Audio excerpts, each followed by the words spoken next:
Hello students, आज हम लोग कार्बोक्सिलिक एसिड यूनिट के पार्ट नंबर 4 में हैं और प्रिपरेशन मेथड्स के केमिकल रिएक्शंस को कंप्लीट करेंगे। और उससे पहले हम लोगों ने प्रिपरेशन मेथड्स के 5 टाइप्स को कंप्लीट कर रखा है।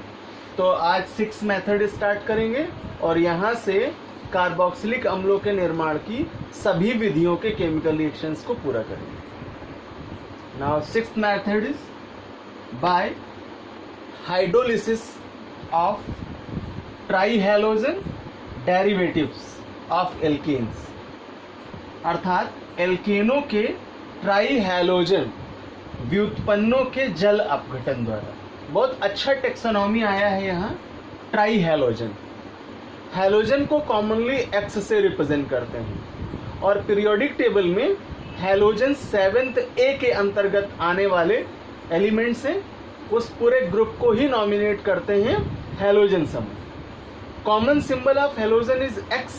इन it mainly fluorine, chlorine, bromine, iodine and astatine elements are present, but more than important elements are chlorine, bromine and iodine. So the common symbol of halogen is X.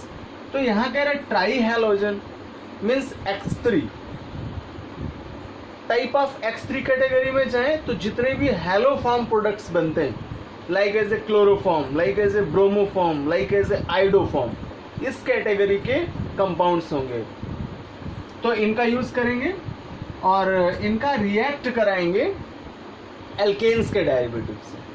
तो यहाँ ये reaction 3 steps में complete होगी और जिससे final components के रूप में, प्रोडक्ट्स के रूप में कार्बोक्सिलिक एसिड्स का प्रोडक्शन हो। तो इसे रिएक्शन के माध्यम से समझते हैं। पहले इसका मेन रिएक्शन करेंगे और देन इसके बाद इसके एग्जाम्पल्स करेंगे, जो कि एलिफेटिक कार्बोक्सिलिक एसिड्स के लिए और एरोमेटिक कार्बोक्सिलिक एसिड के फॉर्मेशन के लिए होंगे। तो सबसे पहले डेरिवेटिव ऑफ एल्केन्स लिखे जाएं और ट्राईहैलाइड्स के संबंध में। तो इन्हें रिप्रेजेंट करें R, single bond C and carbon की वैलेंसी 4 है। तो इस वैलेंसी को हैलोजन से कंप्लीट करें X, X एंड X। तो यहाँ एल्किल ग्रुप के लिए R यूज करेंगे, जबकि इसी वैलेंसी को हाइड्रोजन से भी कंप्लीट कर सकते हैं। देन वो हैलोफॉर्म कंपाउंड्स के रूप में फार्मूला बन जाएगा। अब इसका रिएक्ट बेस से कराते हैं क्षारीय solutions, like as a NaOH, like as a KOH। तो अगर हम यहाँ किसी बेसिक सॉल्यूशन से रिएक्ट करा दें, सपोज दैट NaOH ही ले लें, तो ये इसे एक टेम्परेरी कंपाउंड के रूप में प्रोड्यूस करेगा। Thrice molecule of NaOH reduced or subtracted thrice NaX। यहाँ से 3 सोडियम और 3 हैलोजेंस रिमूवल होंगे और इसके बाद बचा हुआ 3 OH ग्रुप, हाइड्रोक्सिल ग्रुप, इस कार्बन की वैलेंसी पर एडिट होगा। देन कंपाउंड बनेगा R single bond C, single bond OH, single bond OH and single bond OH। और अब यहाँ से वाटर मॉलिक्यूल का रिडक्शन होगा, यानी इतना पार्ट अगर सब्सट्रैक्ट करा दें तो H2O के रिमूव होने से कंपाउंड कन्वर्ट हो जाएगा COOH में और इस तरह से आपका फाइनल यौगिक मिलेगा RCOOH, जो कि कार्बोक्सिलिक एसिड होगा। फॉर एग्जाम्पल, एल्किल ग्रुप में मेथिल ले लिया CH3 एंड C और इससे हैलोजेंस के रूप में 3 क्लोरीन्स ऐड किए, रिएक्ट कराया इसका पोटेशियम हाइड्रोक्साइड से भी करा सकते हैं, थ्राइस KOH से। बेसिक नेचर का है, रिएक्ट करेगा एंड थ्राइस KCl को रिमूव करेगा और OH जुड़ जाने से टेम्परेरी कंपाउंड बनेगा CH3 C OH, single bond OH and single bond OH। Water का सब्सट्रैक्शन करेगा और कन्वर्ट हो जाएगा CH3 COOH, और इस तरह से कार्बोक्सिलिक अम्लों में एस्टिक एसिड का फॉर्मेशन है। इसे एरोमेट्स के संदर्भ में पढ़ें। कंपाउंड है एरोमेटिक C, और इसकी 3 वैलेंसी इस पर Cl है।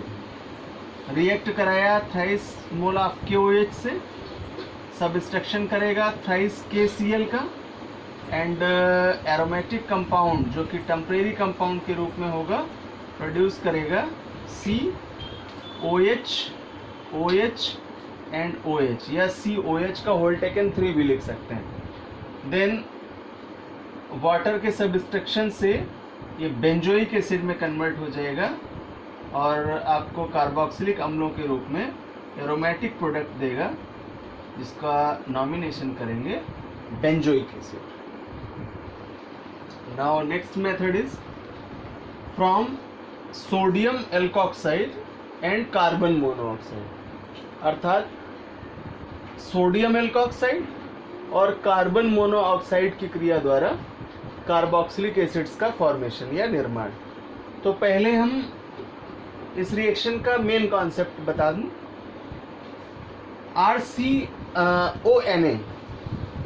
RONA ये एल्कोक्साइड है सोडियम के, तो सोडियम एल्कोक्साइड का फॉर्मूला RONA।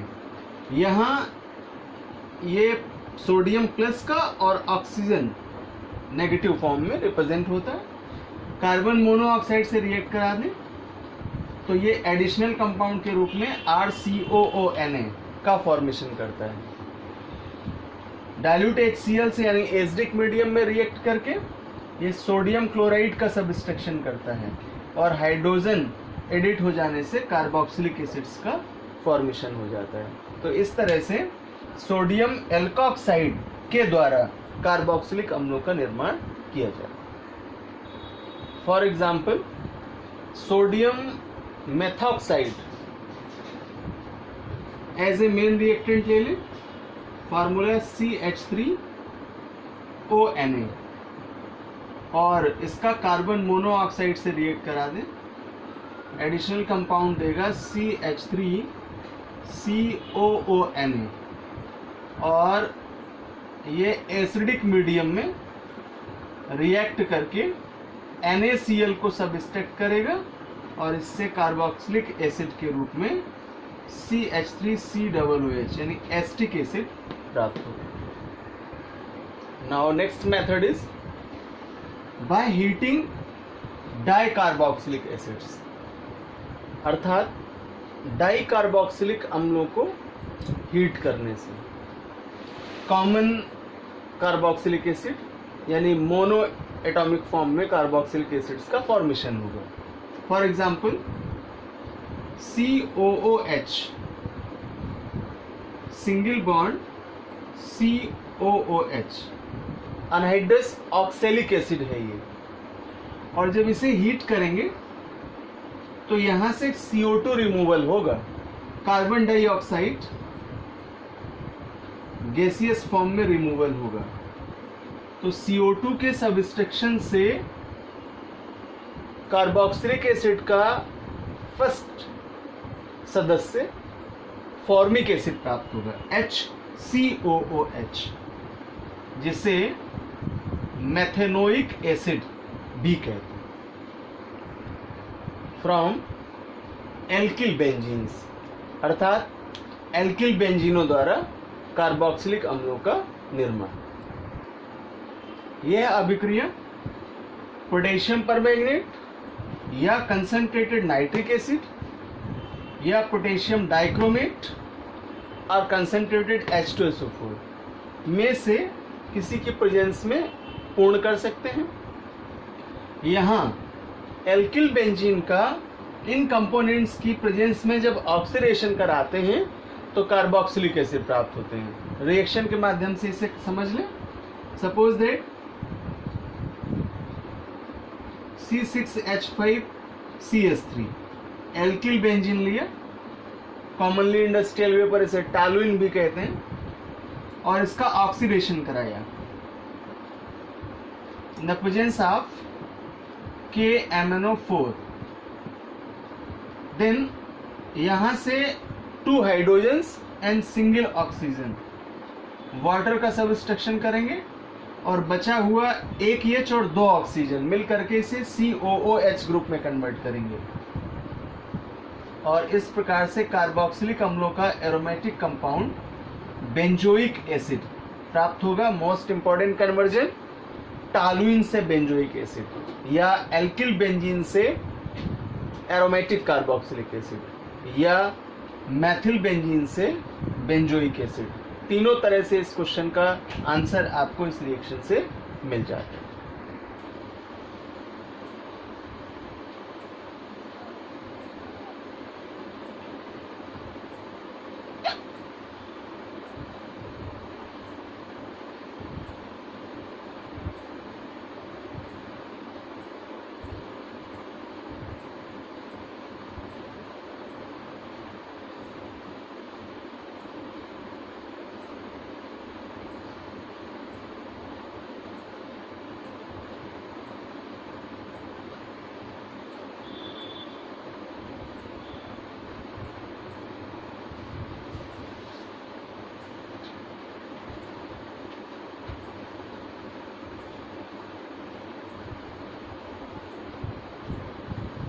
तो स्टूडेंट्स, यहाँ से हम लोगों ने कार्बोक्सिलिक अम्लों के निर्माण की सभी प्रिपरेशन मेथड्स को कंप्लीट किया है और कई यहाँ कन्वर्जन्स मिले हैं और कई सारे इसमें व्हाट हैपेंड व्हेन के रिएक्शंस भी मिले हैं। तो इन सभी रिएक्शंस को प्रैक्टिस करिए और प्रिपरेशन मेथड्स के रिएक्टेंट और प्रोडक्ट्स में मिलने वाले न्यू कंपाउंड्स के फार्मूले लर्न करिए, उन्हें लिखिए, उनके स्ट्रक्चर मेक करिए, जिससे आपको रिएक्टेंट और प्रोडक्ट बनने का जो कॉन्सेप्ट है वो क्लियर बना रहे। और इन प्रिपरेशन मेथड्स को कंप्लीट करने के बाद हम लोग नेक्स्ट क्लास में कार्बोक्सिलिक एसिड्स के प्रॉपर्टीज़ की तरफ होंगे, जहां ब्रॉड फॉर्म में इनके फिजिकल और केमिकल प्रॉपर्टीज़ पढ़ेंगे। उनमें से जो केमिकल प्रॉपर्टीज़ होंगे वे भी अपने आप में महत्वपूर्ण रिएक्शंस को सबमिट करते हैं। उनमें से सबसे महत्वपूर्ण है आपके नॉमिनेटेड रिएक्शंस, नॉमिनल रिएक्शंस। तो अर्थात कार्बोक्सिलिक अम्लों के रासायनिक गुणों को हम नामकरण युक्त अभिक्रियाओं के द्वारा पढ़ेंगे, उनके मैकेनिज्म को क्लियर करेंगे और साथ ही साथ उनके यूजेस का भी डिस्कशन करेंगे।